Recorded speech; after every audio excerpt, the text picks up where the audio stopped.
The organ's deep notes reverberated through St. Michael's Cathedral as I stood at the altar, my hands trembling against the ivory silk of my wedding dress. 200 faces stared back at me, friends, family, colleagues, all waiting for the moment I would become Mrs. Nathaniel Reed. The morning sun streamed through stained glass windows, painting rainbow shadows across the marble floor. But my heart wasn't racing with joy. It was pounding with a terrible, crushing knowledge that threatened to split me in two. I glanced toward the front pew where my mother sat in her emerald dress, her smile radiant, the perfect portrait of maternal pride. If only they knew. If only they could see past the emerald silk and the handkerchief she pressed delicately to her cheek.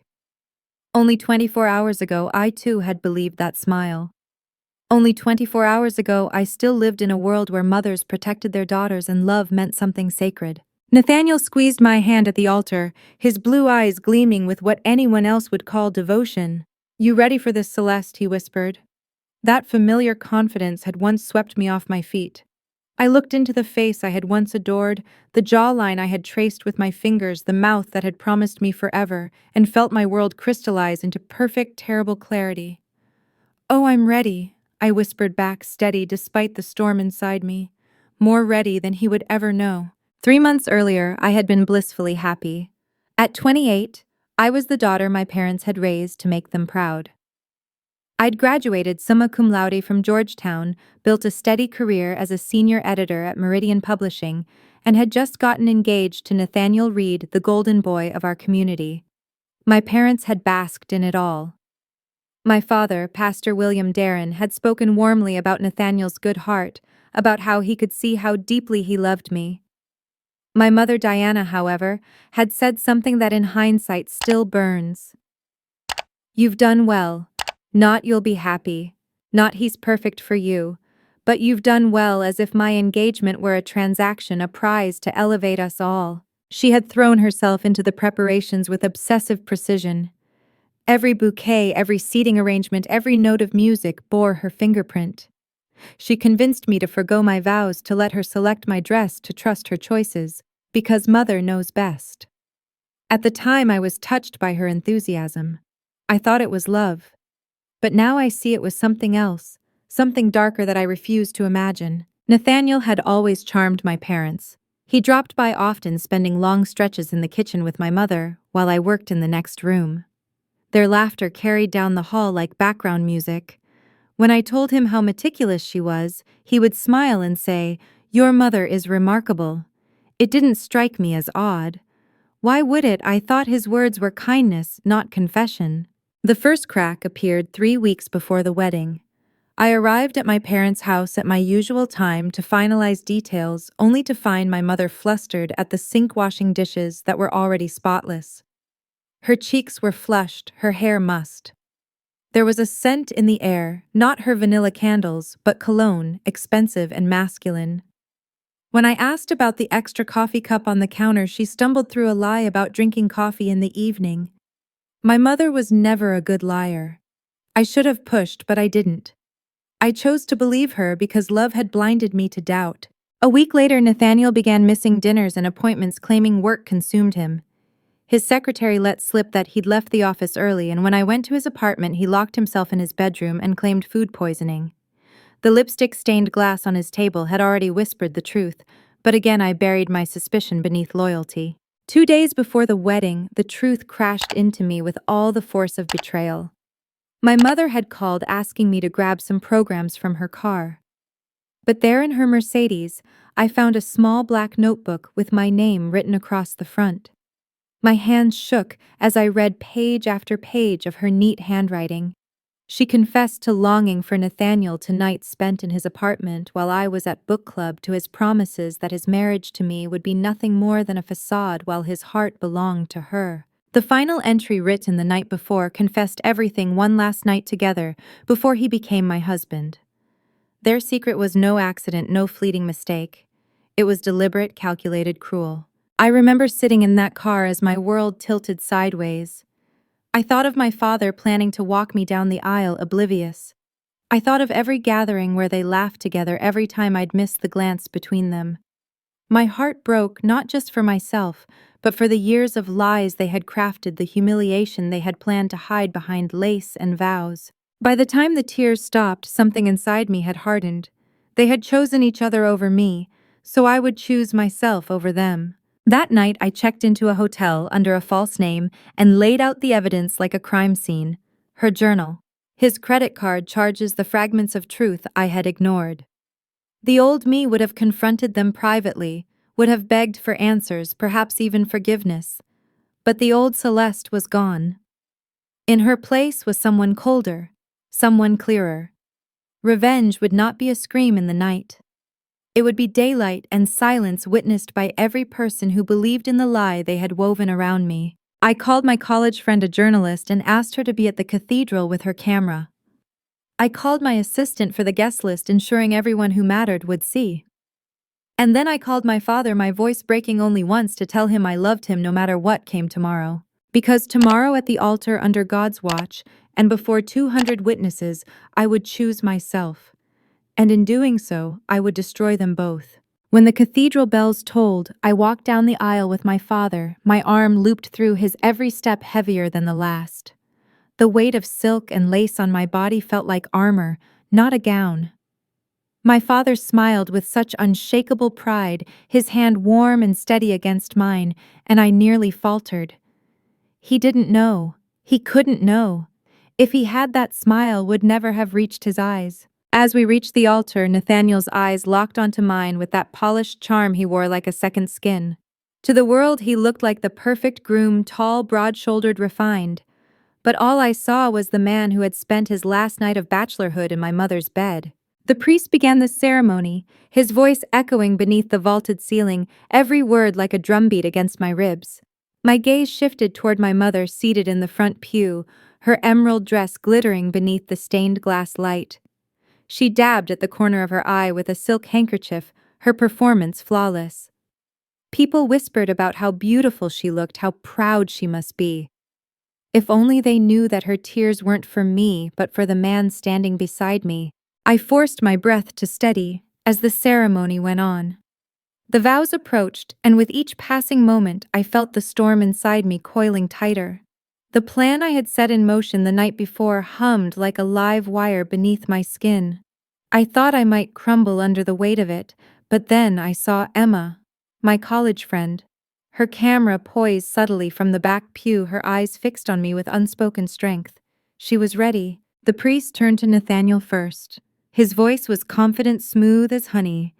"Nathaniel Reed, take you Celeste Darren to be my lawfully wedded wife." Each word slashed through me, lies dressed as promises. His family beamed, my father's chest swelled with pride, and my mother's lips curved into a knowing smile. Then it was my turn. The priest looked at me with expectation, the hush of the congregation pressing in. "Do you, Celeste Darren, take Nathaniel Reed?" I drew in a slow breath, my voice steady as I interrupted. "Before I answer, there's something everyone here deserves to know." Gasps rippled through the cathedral. My father turned his head sharply toward me, confusion written across his face. Nathaniel's hand squeezed mine painfully tight, his smile faltering. "Celeste," he hissed under his breath. "Don't do this." But I met his eyes with a calmness that must have terrified him. "Oh, I'm doing this." I stepped forward, the train of my gown whispering against the marble, and faced the crowd. My voice carried clear and sharp, echoing in the silence. I was supposed to marry a man who promised to love me, cherish me, and honor me. But last night, while I sat in a hotel room praying for our future, my fiancé was in bed with my mother. The words shattered the air like glass. A collective gasp surged through the pews, faces twisting in shock and disbelief. My father staggered as if struck, his hand flying to his mouth. The priest dropped his Bible, the sound echoing against the marble floor. My mother's face drained of color, the handkerchief slipping from her fingers. "Celeste," she began, her voice trembling. But I raised the small black journal high for everyone to see, my mother's handwriting unmistakable on its cover. "This is her diary. Every detail of their affair is written here. Dates, places, promises, including last night, the night before my wedding." Nathaniel lunged toward me, his face contorted with panic. "She's lying!" he shouted, his voice desperate. She's making this up because she's. But before he could finish, Emma rose from the back pew, her camera flashing. The journalist's voice cut across his lies. Then explain the receipts, Nathaniel, the hotel bookings, the charges, and explain why Diana Darren wrote it all down. The congregation erupted. Whispers became shouts. Faces turned toward my mother in horror, toward Nathaniel in disgust. My father's hand trembled as he reached for the diary, his eyes scanning the familiar handwriting. His lips moved silently, reading words he never imagined his wife could write. Then his face crumpled, decades of faith and love collapsing all at once. I turned back toward the altar, toward the man who had promised me forever, and the woman who had given me life. You betrayed me, I said, my voice trembling with equal parts grief and fury. Both of you. And today, in front of God and every witness, I reclaim myself. I tore the veil from my head, letting it fall to the marble floor, and stepped back from the altar. My father stumbled forward, his hand reaching toward me in silent solidarity. But I shook my head gently. Not today, Daddy. Today is mine. And with that, I walked down the aisle alone, the cathedral in chaos behind me. My mother's sobs echoing Nathaniel's protest, drowned by the murmurs of the crowd, and my father's broken voice calling my name. But I didn't stop. I kept walking, each step louder than the last, each breath steadier, until I pushed open the heavy oak doors and stepped into the sunlight. The sunlight hit me like fire as I stepped out of the cathedral, the heavy oak doors slamming shut behind me. For the first time in months, maybe even years, I felt the air fill my lungs, without the weight of pretense crushing me. Guests spilled out after me, their voices rising in a chorus of disbelief, whispers, and hurried footsteps. Some called my name. Others just stared, their eyes wide, their hands covering mouths that struggled to contain their shock. I didn't turn back. I couldn't.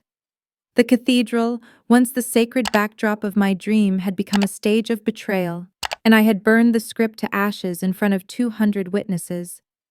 My white gown dragged across the stone steps, no longer a symbol of purity or new beginnings, but of reclamation, my banner of war. Emma, my journalist friend, caught up with me on the steps.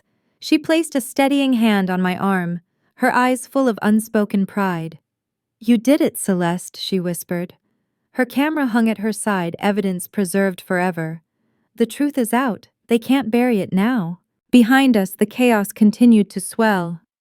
My father's voice cracked through the noise, filled with rage and anguish as he demanded answers from my mother. Nathaniel's protests grew more desperate, his words tumbling over each other in frantic denial. But the crowd wasn't listening to him anymore. Their loyalty, their admiration, it evaporated in the sunlight, leaving him exposed. My mother stumbled from the cathedral, her emerald dress flashing like a mockery in the daylight. She called my name, her voice breaking, but I didn't stop. She had chosen her lover over her daughter, her lust over her family, and now she would taste the consequences. By the time I reached the car waiting at the curb, I felt the weight of 100 eyes boring into me. Some pitied me, some admired me. Some simply fed on the spectacle. But none of them mattered. What mattered was the silence I carried within me, the silence that came when the screaming finally stopped, when there was nothing left to shatter. That night I stayed at a hotel with Emma by my side, her presence a reminder that friendship could be truer than blood. I didn't sleep. I sat by the window staring at the city lights, replaying every moment of the day. My father's broken face haunted me. My mother's voice, trembling with desperation, rang in my ears. Nathaniel's lies, his panic, his downfall, all of it looped endlessly in my mind. And then came the calls. My phone buzzed relentlessly, my mother begging to explain, Nathaniel pleading for a second chance, relatives demanding the truth, friends offering sympathy. But I let them all go unanswered. For once, their voices had no power over me. The following morning, headlines screamed the story across every newsfeed in town. Wedding scandal at St. Michael's bride exposes fiancé and mother at the altar. Photos of me standing at the altar, veil, torn away, diary raised high, circulated like wildfire. Emma's article laid out the evidence pages, from my mother's journal receipts, in Nathaniel's name, eyewitness accounts of the confrontation. The world now knew what they had tried to bury. My father came to see me 2 days later. His shoulders were slumped, his once commanding presence dimmed by grief. When I opened the door, he looked at me not as a pastor, not as a leader, but as a broken man. "Celeste," he said quietly, "I had no idea." His voice cracked the words barely holding together. "Your mother? How could she?" I reached for his hand, feeling the tremor in his fingers. "It wasn't your fault, Dad. She fooled us both." Tears welled in his eyes. "I should have protected you. I should have seen." "Stop," I interrupted softly. "You couldn't have known. And I don't want you to carry her sins as your own." We sat in silence for a long time, the bond between us scarred but unbroken. For the first time, I realized that even though my mother had chosen betrayal, my father still chose me. That was something worth holding on to. Meanwhile, Nathaniel's perfect facade crumbled. His law firm suspended him pending ethical review. His parents disowned him publicly, issuing a statement to distance themselves from the scandal. My mother retreated into isolation, her social circle dissolving overnight, her once gleaming reputation dragged through the mud. The two of them who had chosen lust over loyalty were now bound together by disgrace. And me, I was free. Bruised, yes. Scarred, certainly. But free. Still, freedom didn't erase the ache. I mourned not just the wedding that never was, but the mother I thought I had. The man I believed loved me, the life I had imagined. Grief came in waves, sometimes soft, sometimes crushing. But beneath it all, there was something stronger, a quiet resolve that I would never again let betrayal define me. In the weeks that followed, I lived in the strange, fragile space between devastation and rebirth. Every morning I woke to a flood of messages, some from strangers offering sympathy, others from gossip-hungry voices demanding more details. Friends brought flowers and wine, their eyes darting nervously, as if afraid I might collapse at any moment. I didn't collapse. I couldn't afford to. My heart had already been shattered, but somehow I still found the strength to keep breathing. Emma stayed close during those early days, her presence a steady anchor. She reminded me to eat when my body forgot hunger to rest, when my mind ran in frantic loops replaying the betrayal. But even she couldn't silence the questions that plagued me in the quiet hours. How long had it been going on? Did Nathaniel ever truly love me? Or was I just the bridge between his lust and my mother's vanity? And worst of all, did my mother ever love me? Or had she only ever loved herself? The diary haunted me. I read it again and again, though every word cut me deeper. She wrote of Nathaniel with tenderness she had never shown me, described their encounters as though they were sacred, as though stealing my future was some twisted gift to herself. And yet interwoven with the passion, there were fragments of cruelty, her smug satisfaction that she had outshone her daughter, her glee in knowing that he preferred her. Those words, more than the act itself, carved the deepest wounds. My father tried to hold the pieces of his world together, but I could see the cracks spreading through him. He stopped preaching for several Sundays, unable to stand at the pulpit and speak of faith and fidelity, while his own marriage lay in ruins. He spent long evenings sitting on my hotel balcony, staring at the city lights with empty eyes. I wanted to comfort him, but I was drowning in my own grief. We were two shipwrecks drifting side by side, each trying not to pull the other under. Then came the letter. Slipped under my hotel door in my mother's familiar cursive, it begged for forgiveness. She claimed she had been lonely, that my father's devotion to the church had left her yearning for affection. She insisted that Nathaniel had pursued her, that she had tried to resist, but had fallen helplessly into his arms. At the end, she wrote, "I still love you, Celeste. I am still your mother. Please don't abandon me." I tore the letter in half before I finished reading. Love, no. Love protects it, sacrifices it, honors. What she felt was not love, it was hunger, and I would not starve myself to feed it. The scandal spread faster than either she or Nathaniel could contain. Parishioners whispered behind her back, former friends crossed the street to avoid her, and Nathaniel's colleagues treated him like a contagion. They had bound themselves together in betrayal, and now they were bound together in disgrace. One evening, as the city lights flickered below my hotel room, Emma looked at me and said, "You have a choice, Celeste. You can let this define you, or you can define yourself." Her words lingered.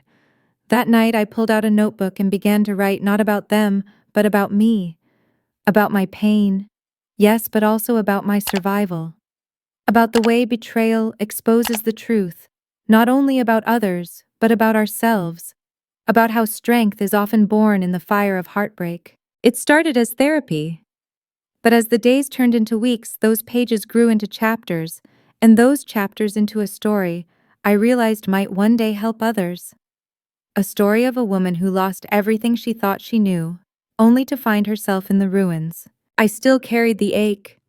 I still woke some nights gasping the memory of the altar crashing down on me. But beneath the grief was a pulse of something fierce, something unbreakable. Revenge wasn't about punishing them anymore, it was about refusing to let their betrayal be the final word on my life. And when my mother tried one last time to call, her voice trembling on the line, I finally answered. Not with rage, not with tears, but with a calm that surprised even me. You chose him over me, I said. And now I choose me over you. Then I hung up, and for the first time since it all began, I felt free. Months passed, and life slowly began to reshape itself around me. The wedding that never was remained a constant whisper in town. But over time, the whispers dulled. People found new scandals, new stories to feed on. Yet for me, the pain lingered like an echo I couldn't silence. Betrayal doesn't vanish with gossip. It carves its mark, deep, shaping the way you see the world, the way you see yourself. I poured myself into my work. Editing manuscripts at Meridian Publishing gave me a place to channel the rage and sorrow, a space where my judgment and voice still mattered. Colleagues tiptoed around me, at first unsure of what to say, but I didn't need their pity. What I needed was control, something that had been stolen from me at the altar. Line by line, page by page, I reclaimed it. My father, though, was not the same. He aged visibly, his once strong voice reduced to weary sighs. His parish dwindled, as rumors spread not of his sins, but of hers. Congregants couldn't separate the pastor from the wife who had broken every vow. One evening he sat across from me at my kitchen table, his eyes shadowed. I don't know if I can keep preaching, he admitted, his voice breaking. How can I speak of faith when the woman I built my life with destroyed mine? I reached across the table, gripping his hand tightly. Because faith isn't about her, I told him. It's about you. About the people who still believe in your words even if she betrayed hers. It was then I realized, betrayal doesn't just wound the betrayed, it poisons everything, it touches everyone connected to it. My mother hadn't just taken Nathaniel, she had stripped my father of his pulpit, me of my innocence, and herself of her dignity, all for nothing but fleeting passion. I saw Nathaniel only once after the church explosion. He showed up outside my office building, thinner, his eyes ringed with desperation. Celeste, he pleaded as I walked past him. Please hear me out. I made a mistake. I was weak. But I still love you. I stopped and looked at him, really looked, and felt nothing but emptiness. The man who had once held my heart was now just a hollow echo of himself. You don't get to use the word love, I said coldly. Not after what you did, not after who you chose. His face crumpled and he reached for me, but I stepped back. You already destroyed everything once. You won't get a second chance. I walked away, leaving him standing there on the sidewalk, swallowed by the city that no longer revered him. That was the last time I saw him. As for my mother, she tried to cling to the remnants of her social circle, but it slipped through her fingers. Friends who once envied her now ridiculed her. Invitations stopped arriving. She moved into a smaller apartment after my father filed for separation. She called me occasionally, her voice hoarse, begging for forgiveness, but I never answered again. Forgiveness is not a gift you hand to someone who has done nothing to earn it. What surprised me most, though, was the response from strangers.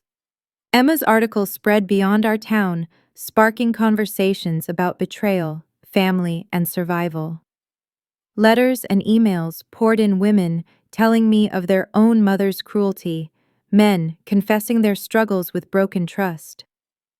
I realized I wasn't alone. My story wasn't just mine.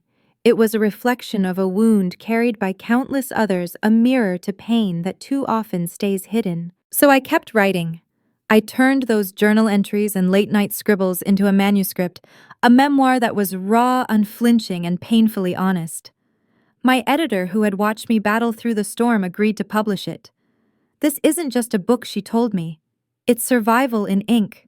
And people need it. The day the book launched, I stood in front of a packed bookstore, reading the opening lines to an audience of strangers who leaned forward holding their breath. My voice trembled at first, but then it steadied, the words flowing like blood and truth. When I looked up, I saw tears in the eyes of people who had never met me, yet somehow understood me completely. For the first time, I felt something stronger than betrayal. I felt purpose. The story that was meant to break me had become the story that defined me, not as a victim, but as a survivor. My mother and Nathaniel had silenced me once, but now my voice was louder than both of them combined. And as I closed the book that night, I realized revenge hadn't been destroying them in front of the church. It hadn't been humiliating them in the eyes of the world. True revenge was this living well, telling the truth and turning my pain into power. The months blurred into a year, and the wounds that once felt raw and gaping began to scar over. Not healed, not forgotten, but changed. My book spread further than I ever dreamed. It climbed bestseller lists. Not because it was polished or perfect, but because it was real.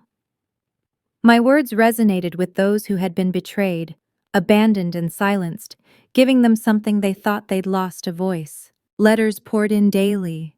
Some were long confessions from women who had endured infidelity in silence. Others were from daughters who recognized pieces of my pain in their own fractured families.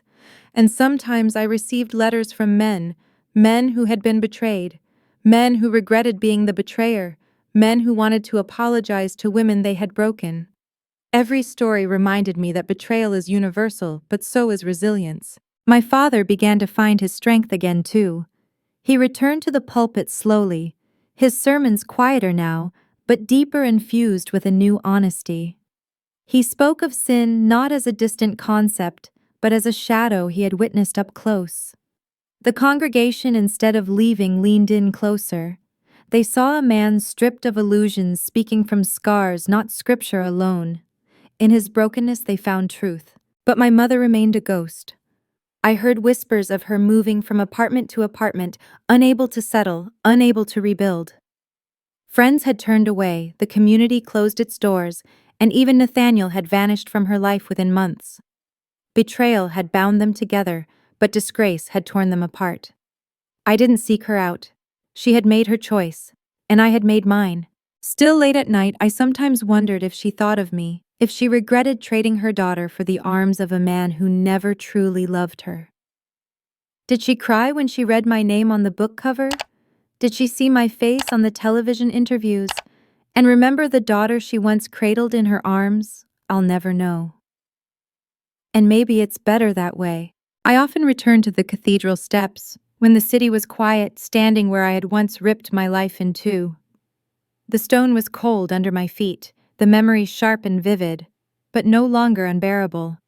I'd stand there looking up at the heavy oak doors and remind myself that what was meant to destroy me had instead delivered me to freedom. The greatest twist of all was not their betrayal, it was my survival. The very act they believed would silence me forever became the seed of my voice, a voice that echoed far beyond the walls of that church. I realized then that revenge isn't always about watching your enemies fall. Sometimes the sweetest revenge is rising so high above them that they no longer matter. Nathaniel was gone, my mother was gone, their names now etched in disgrace, while mine was etched in resilience. And yet I wasn't left with bitterness. Strangely, I was left with clarity. I had learned the cost of misplaced trust, but I had also learned the value of self-respect. I had learned that family isn't always blood and love isn't always forever. But truth is eternal.